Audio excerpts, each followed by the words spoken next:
कोणत्याही कायदेशीर प्रकरणांमध्ये प्रक्रिया पाळणं हे गरजेचं असतं. पण प्रक्रिया पाळताना जर अंतिमतः न्याय किंवा दिलासा मिळायला विलंब होत असेल, तर ते कितपत योग्य ठरतं हा एक महत्त्वाचा मुद्दा आहे. आणि किमान माझं वैयक्तिक मत असं आहे, की अंतिम न्याय किंवा दिलासा याचा विचार करून प्रक्रियेमध्ये आपण आवश्यक ते बदल केले पाहिजेत किंवा आवश्यक ती सूट दिली पाहिजे. आणि याच संदर्भात कर्नाटक उच्च न्यायालयाने नुकताच एक अत्यंत महत्त्वाचा आणि कौतुकास्पद निकाल दिला. या प्रकरणामध्ये झालं काय होतं, तर एका व्यक्तीचं निधन झालं होतं. निधनापूर्वी त्या व्यक्तीने मृत्यूपत्र करून ठेवलेलं होतं आणि त्या मृत्यूपत्रानुसार त्याच्या पत्नीला त्याच्यात लाभार्थी म्हणून निश्चित केलं होतं. आता त्या मृत्यूपत्राच्या अनुषंगाने आवश्यक ते सगळे लाभ मिळण्याकरता त्या महिलेने प्रोबेट करता याचिका संबंधित न्यायालयात दाखल केली होती. बरं, ती याचिका प्रलंबित असताना ती महिला इकडनं अमेरिकेमध्ये स्थायिक झाली. अमेरिकेमध्ये गेल्यावर तिला ग्रीन कार्ड वगैरे मिळालं आणि त्यामुळे तिच्या येण्या-जाण्यावर काहीसे निर्बंध आले. आणि ही सगळी परिस्थिती लक्षात घेता तिने न्यायालयामध्ये अर्ज केला, की आता हे प्रकरण पुराव्याला आलंय, तर पुरावा नोंदवण्याचं जे काम आहे, ते मला माझ्या घरातनं आणि ऑनलाईन करून द्यावं. गंमत म्हणजे याच्यावर काही निकालच बराच काळ आला नाही. म्हणून मग त्या प्रकरणात निकाल येत नाही, त्या प्रकरणात योग्य तो निकाल देण्यात यावा, म्हणून उच्च न्यायालयामध्ये याचिका करण्यात आली. आता उच्च न्यायालय आपल्या निकालात काय म्हणतं, ते आपण थोडक्यात बघूया.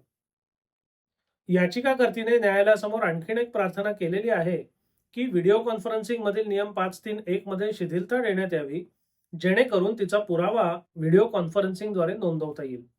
याचिकाकर्तीचे असे म्हणणं आहे, की तिच्या पतीच्या निधनानंतर ती 71 वर्षाची ज्येष्ठ नागरिक असल्यामुळे आणि भारतात तिची काळजी घेणारे कोणतेही जवळचे नातेवाईक नसल्यामुळे तिने आपल्या मुलासोबत राहण्याकरता अमेरिकेत स्थलांतर केले आहे.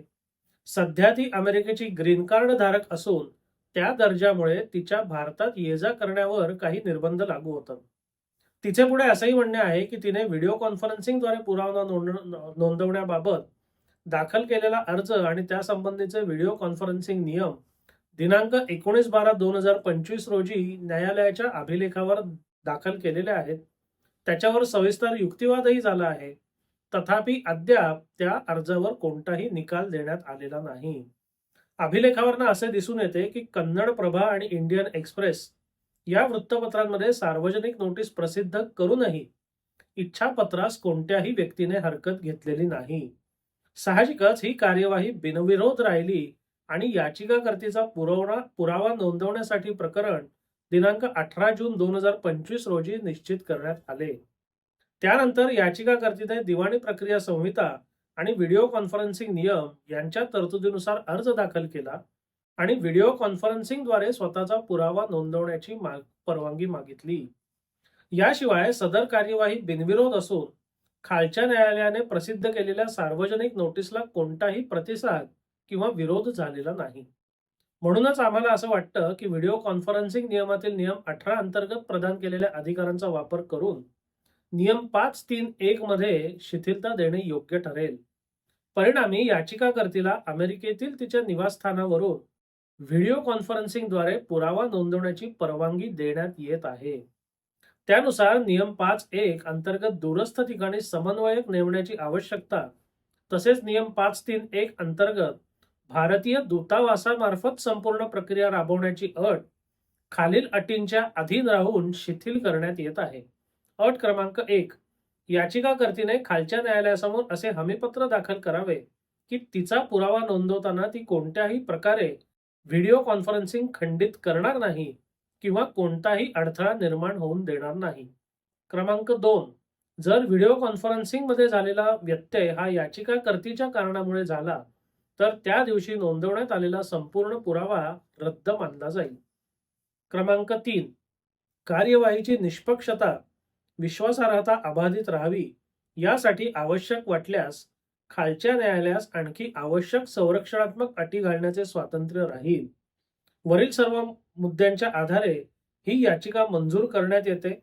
याचिकाकर्तीला भारतीय दूतावासाच्या सेवांचा अवलंब न करता व्हिडिओ कॉन्फरन्सिंगद्वारे स्वतःचा पुरावा नोंदवण्याची परवानगी देण्यात येते आणि यातील कठोर अटी ज्या आहेत त्या वरील आदेशाच्या अनुषंगाने शिथिल करण्यात आलेल्या आहेत.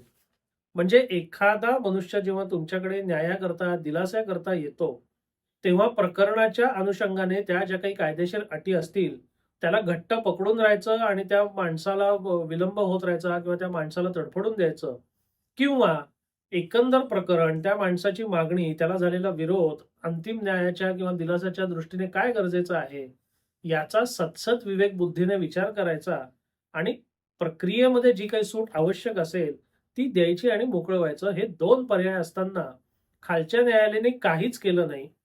म्हणजे चांगलंही केलं नाही, वाईटही केलं नाही. जवळपास वर्ष 6 महिने ते प्रकरण तसंच पडून आहे.